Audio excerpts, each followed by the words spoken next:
इधर PM Modi Ukraine से निकले और उधर रूस ने वो किया जो किसी ने सोचा भी नहीं था। दरअसल प्रधानमंत्री मोदी का यूक्रेन द्वारा पूरा हो गया है। करीब 2.5 साल से जारी युद्ध के बीच पीएम मोदी पहली बार यूक्रेन की राजधानी कीव पहुंचे थे। यहां उन्होंने राष्ट्रपति जेलेंस्की से मुलाकात की और युद्ध के दौरान मारे गए बच्चों को श्रद्धांजलि दी। इसके बाद दोनों नेताओं के बीच द्विपक्षीय वार्ता हुई। पीएम मोदी और यूक्रेनी राष्ट्रपति जेलेंस्की के बीच यह बैठक करीब 3 घंटे चली। इस दौरान प्रधानमंत्री मोदी ने कहा कि भारत कभी भी न्यूट्रल नहीं था, बल्कि वह शांति के पक्ष में हमेशा से खड़ा रहा है। उन्होंने कहा कि मैं यूक्रेन की धरती पर शांति का संदेश लेकर आया हूं।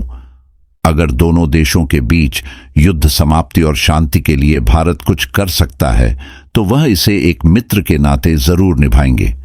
पीएम मोदी इस मुलाकात के बाद दिल्ली के लिए रवाना हो जाते हैं, लेकिन उधर रूस ने पूरी तैयारी कर रखी थी। जैसे ही पीएम मोदी यूक्रेन से निकले, रूस ने अपना काम शुरू कर दिया।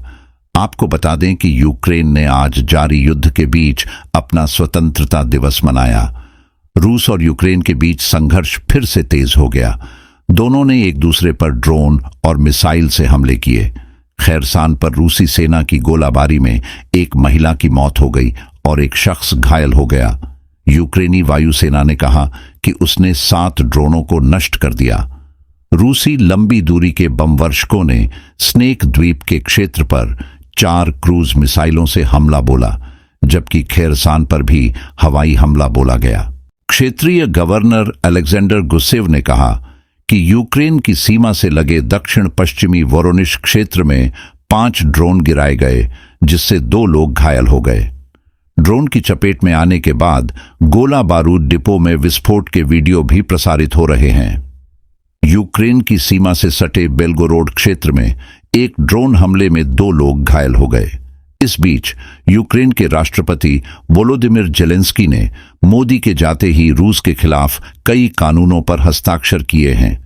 इनमें अंतर्राष्ट्रीय आपराधिक न्यायालय के रोम संविधि को मंजूरी दी गई है। कीव का कहना है कि इससे रूस की ओर से किए गए युद्ध अपराधों पर मुकदमा चलाने की संभावना बढ़ जाएगी। वहीं संयुक्त अरब अमीरात की मध्यस्थता में हुई बातचीत के बाद रूस और यूक्रेन 115 कैदियों की अदला बदली के लिए तैयार हो गए हैं। रूसी और यूक्रेनी अधिकारियों की ओर से तत्काल कोई टिप्पणी नहीं की गई है। फरवरी 2022 में रूस और यूक्रेन संघर्ष के बाद से यह 7वां ऐसी अदला बदली होगी। फिलहाल पुतिन ने जो कहा था वो कर दिखाया।